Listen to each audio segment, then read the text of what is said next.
एक भिखारी था जो कि अक्सर ट्रेन में भीख मांगता था। एक दिन की बात है, वह रोज की तरह ही भीख मांग रहा था। तब उसे ट्रेन के अंदर एक सूट बूट वाले व्यक्ति को देखा, जिसे देखकर भिखारी को लगा कि यह व्यक्ति भीख में जरूर कुछ अच्छा देगा। उसके बाद वह उस व्यक्ति के पास चला गया और भीख मांगने लगा। भिखारी: सेठ कुछ दो ना। सेठ तुम कौन हो?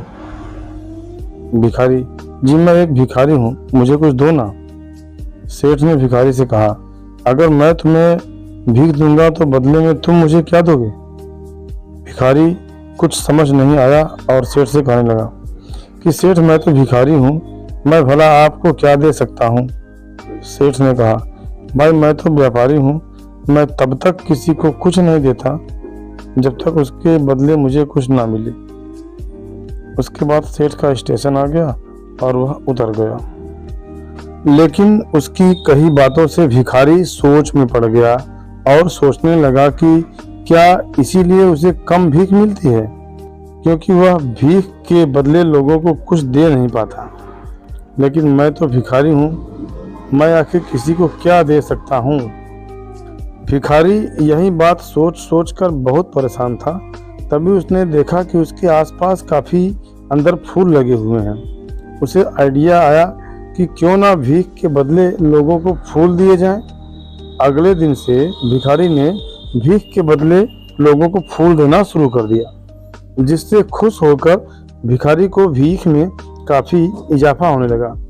एक दिन उसे फिर से वही सेठ ट्रेन में दिखाई दिया और वह उस सेठ के पास गया और सेठ से कहा कि सेठ आज मेरे पास आपको देने के लिए कुछ है। तो उसने सेठ को कुछ सुंदर फूल दिए। सेठ वो बहुत पसंद आए, जिससे खुश होकर सेठ ने भिखारी को कुछ पैसे दिए और कहा कि अब तुम मेरी तरह व्यापारी बन गए हो। ऐसा कहकर सेठ अपने स्टेशन पर उतर गया। लेकिन सेठ की कई बातों को भिखारी समझ नहीं पा रहा था। एक बार फिर भिखारी के दिमाग में बहुत सारे सवाल दौड़ने लग गए थे। उसके बाद वह भिखारी स्टेशन पर कभी दिखाई नहीं दिया। काफी दिन बीत गए। तकरीबन 1 साल के बाद 2 व्यक्ति सूट बूट में आमने सामने बैठे हुए थे। तब एक ने दूसरे से कहा कि साहब आपने मुझे पहचाना? उस पर दूसरे ने कहा, नहीं भाई मैंने तुम्हें नहीं पहचाना, लगता है हम पहली बार मिल रहे हैं। इस पर पहले वाले ने कहा, नहीं साहब हम तीसरी बार मिल रहे हैं। तब दूसरे ने कहा, क्या आप मुझे याद दिलाओगे कि हम पहले 2 बार कब मिले हैं? इस पर पहले ने कहा, साहब मैं वही भिखारी हूँ जिसे आपने भीख के बदले कुछ देने के लिए कहा था। वो हमारी पहली मुलाकात थी। दूसरी बार आपने मुझसे कहा था कि मैं जो अब भीख के बदले फूल दे रहा हूँ, इससे मैं आपकी तरह व्यापारी बन गया हूँ। आपकी वही बात मेरे दिल में घर कर गई और मैंने खुद से सवाल किया कि आखिर कब तक मैं भिखारी बना रहूँगा। उसके बाद मैं अब फूलों का व्यापारी बन गया हूँ और आज मैं अपने व्यापार के सिलसिले से ही शहर जा रहा हूँ। ये बात शायद मुझे कभी समझ नहीं आती, लेकिन आपके द्वारा बोले गए शब्दों ने मुझे मुझसे मिला दिया।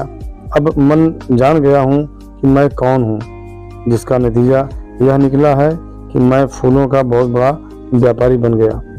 आपने मुझे पहली मुलाकात में प्रकृति का नियम समझाया कि हमें तभी कुछ मिलता है जब हम कुछ देते हैं। लेन देन का नियम जो आपने मुझे समझाया, ये सच में काम करता है। लेकिन उसके बाद भी मैं खुद को हमेशा भिखारी ही समझता रहा। अगर आपने मुझे दूसरी मुलाकात में मुझे यह एहसास नहीं करवाया होता कि मैं एक व्यापारी हूँ। भारतीय मनुष्यों ने इसीलिए स्वयं को जानने पर सबसे ज़्यादा जोर दिया है और कहा है, सोहम शिवोहम। अब बस समझ की बात है। इस भिखारी ने जब तक खुद को भिखारी समझा, वो भिखारी ही बना रहा, और जब उसने खुद को व्यापारी मान लिया, वह व्यापारी बन गया। इसे हम लॉ ऑफ अट्रैक्शन भी कहते हैं।